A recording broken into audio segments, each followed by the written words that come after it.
السلام علیکم ورحمۃ اللہ وبرکاتہ۔ میں آج آپ کو یہ بتاؤں گا کہ قارون کون تھا۔ بسم اللہ الرحمن الرحیم۔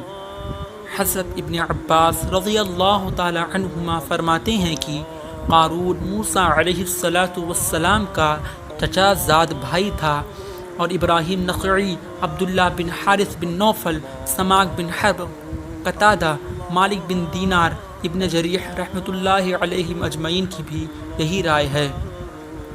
حضرت قتادہ رضی اللہ تعالی عنہ فرماتے ہیں کہ قارون کو منور کہتے تھے، کیونکہ وہ تورات کو بڑی خوبصورت آواز کے ساتھ پڑھتا تھا، لیکن وہ اللہ کا دشمن اور منافق بن گیا، جیسے کہ سامری منافق ہو گیا تھا۔ کثرت مال کی وجہ سے اس کی سرکشی اور بغاوت نے اس کا بیڑا غرق کر دیا۔ اللہ تعالیٰ نے اس کے کثیر خزانوں کا ذکر کیا ہے، حتیٰ کہ صورتحال یہ تھی کہ اس کے خزانوں کی چابیاں اٹھانا طاقتور مردوں کی جماعت پر مشکل اور سخت دشوار ہوتا تھا، اور کہا گیا ہے کہ وہ چمڑوں سے بنائی گئی تھیں اور 60 خچروں پر اٹھائی جاتی تھیں۔ واللہ اعلم بالصواب۔ قارون کی قوم میں سے اس کے خیر خواہ اور نصیحت کرنے والے لوگوں نے اسے نصیحت کی اور سمجھایا کہ اتراؤ نہیں، یعنی اللہ کے دیے ہوئے مال سے اکڑ نہیں اور دوسروں پر فخر نہ کر۔ اس میں کوئی شک نہیں کہ اللہ تبارک و تعالی اکڑنے والوں کو پسند نہیں کرتا۔ اللہ کے دیے ہوئے میں سے آخرت بھی حاصل کر لو۔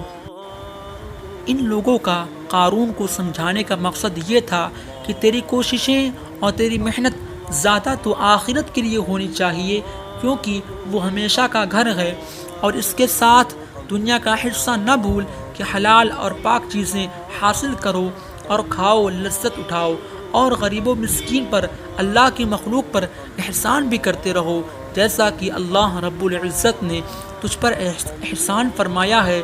اور ملک میں فساد نہ کرو، یعنی لوگوں کے ساتھ برائی اور ان پر ظلم و ستم نہ کرو، کیونکہ اگر تم ایسا کرو گے تو اللہ تعالیٰ تمہیں سزا دے گا، اور اس طرح کرنے سے اللہ تعالیٰ اپنی نعمت بھی واپس چھین لیتا ہے، کیونکہ اللہ تعالیٰ ملک میں فساد کرنے والوں کو پسند نہیں کرتے۔ اس ساری نصیحت اور فہمید کا اس کے پاس صرف یہ جواب تھا۔ اس نے کہہ دیا انما اوتیتہ علی علم عندی، کہ مجھے یہ سب کچھ اپنے علم و ہنر کی بدولت ملا ہے۔ آپ کی اس نصیحت اور فہمائش پر مجھے کان دھرنے کی ضرورت نہیں ہے، مجھے غور و فکر کرنے کی ضرورت نہیں ہے، کیونکہ جو کچھ اللہ نے مجھے دیا ہے میں اس کا استحقاق رکھتا ہوں، میں اس کا مستحق ہوں، اور میں اس کا اہل اور باصلاحیت ہوں۔ اگر میں اللہ کا پسندیدہ اور محبوب بندہ نہ ہوتا تو اللہ تعالیٰ مجھے یہ سب کچھ کیوں عطا فرماتا۔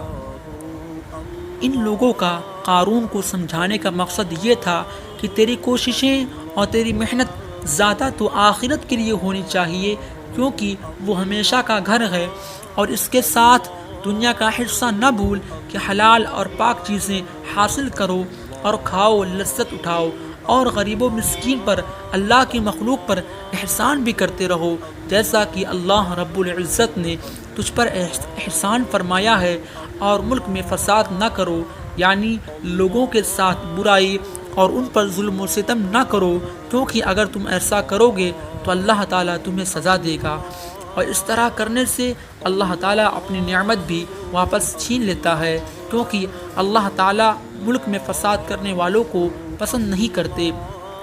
اس ساری نصیحت اور فہمید کا اس کے پاس صرف یہ جواب تھا۔ اس نے کہہ دیا انما اوتیتہ علی علم عندی، کہ مجھے یہ سب کچھ اپنے علم و ہنر کی بدولت ملا ہے۔ آپ کی اس نصیحت اور فہمائش پر مجھے کان دھرنے کی ضرورت نہیں ہے، مجھے غور و فکر کرنے کی ضرورت نہیں ہے، کیونکہ جو کچھ اللہ نے مجھے دیا ہے میں اس کا استحقاق رکھتا ہوں، میں اس کا مستحق ہوں، اور میں اس کا اہل اور باصلاحیت ہوں۔ اگر میں اللہ کا پسندیدہ اور محبوب بندہ نہ ہوتا تو اللہ تعالیٰ مجھے یہ سب کچھ کیوں عطا فرماتا۔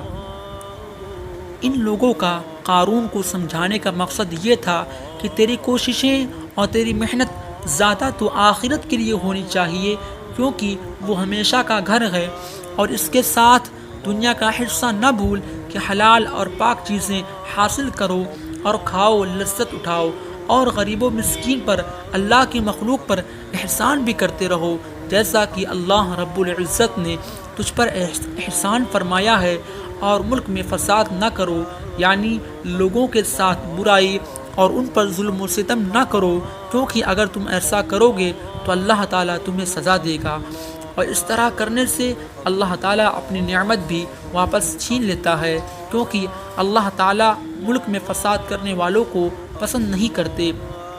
اس ساری نصیحت اور فہمید کا اس کے پاس صرف یہ جواب تھا۔ اس نے کہہ دیا انما اوتیتہ علی علم عندی، کہ مجھے یہ سب کچھ اپنے علم و ہنر کی بدولت ملا ہے۔ آپ کی اس نصیحت اور فہمائش پر مجھے کان دھرنے کی ضرورت نہیں ہے، مجھے غور و فکر کرنے کی ضرورت نہیں ہے، کیونکہ جو کچھ اللہ نے مجھے دیا ہے میں اس کا استحقاق رکھتا ہوں، میں اس کا مستحق ہوں، اور میں اس کا اہل اور باصلاحیت ہوں۔ اگر میں اللہ کا پسندیدہ اور محبوب بندہ نہ ہوتا تو اللہ تعالیٰ مجھے یہ سب کچھ کیوں عطا فرماتا؟ حضرات محترم، اس واقعے سے یہ پتہ چلتا ہے کہ اللہ کی دی ہوئی نعمت پر کبھی بھی گھمنڈ تکبر نہیں کرنا چاہیے۔ قارون نے گھمنڈ کیا، تکبر کیا، اللہ کی مخلوق پر ظلم کیا، اللہ نے اسے زمین میں دھسا دیا۔ چنانچہ اللہ کی دی ہوئی نعمت کا شکر ادا کریں اور لوگوں پر رحم کریں۔ اللہ تعالیٰ اس سے راضی ہوتا ہے جو اللہ کے حکم پر عمل کرتا ہے، نہ کہ اس سے جو مال و زر رکھتا ہو۔ میرے اس چینل کو سبسکرائب کریں، شیئر کریں اور دوسروں تک پہنچائیں۔ خدا حافظ۔